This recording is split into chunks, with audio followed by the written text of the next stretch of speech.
we've spoken to many of you about the difficulty of starting a marketplace. You've got two sides. Which side do you focus on?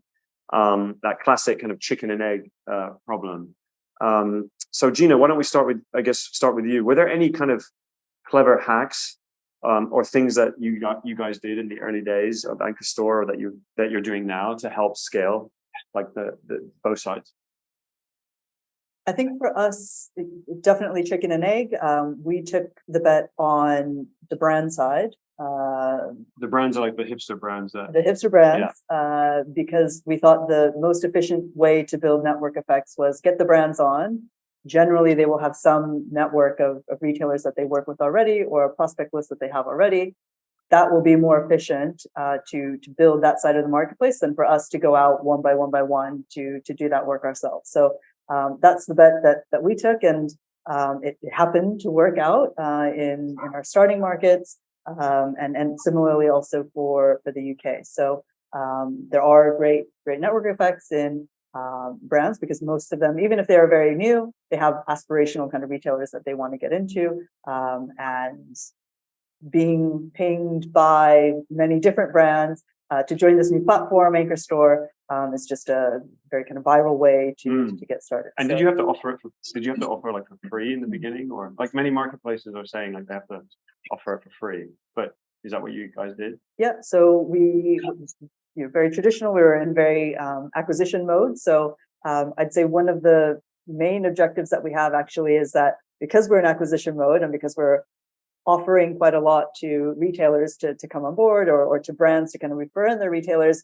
one of the common objections that we get actually is it's too good to be true. Like, everything that you're offering me is, not only are you taking away our pain points that we've suffered for 50 years and all this, but why are you also giving me money on top of that? So it's actually what one of the difficulties is. Like, it's true, we will give you the money, trust us, but it's a different proposition from before, when you're selling a subscription, or when you're trying to get commission off of a sale or something like this. Absolutely. Very, very different. And what about you, Erez? Fish or restaurant first? So I think that, like, the way that we hacked it in the early days, if you think about fish trading, if any of you watch the Wolf of Wall Street, where it's like trading over the phone and like pieces of paper being moved around, and that's how the fish industry basically trades commodity today. And so we did a bit of fake it till you make it at the beginning.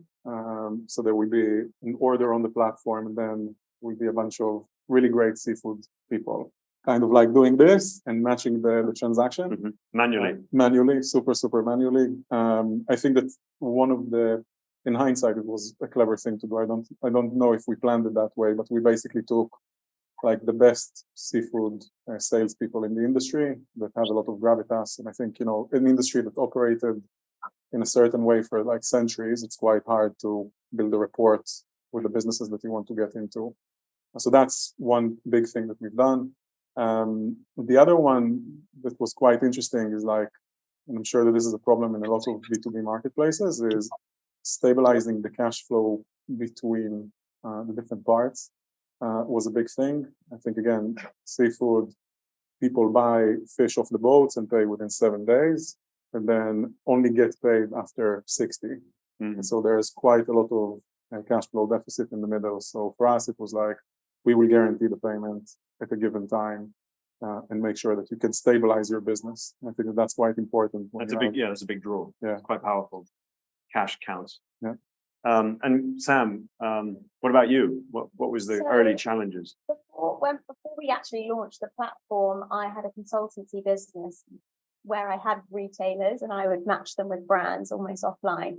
And a bit like you, we'd kind of scramble to find the brands, and then we realized this is a bit ridiculous. We need to have some sort of portfolio or showcase our brands. And so when we launched the platform, we then decided that we needed to have at least 50 good brands to showcase and have on board.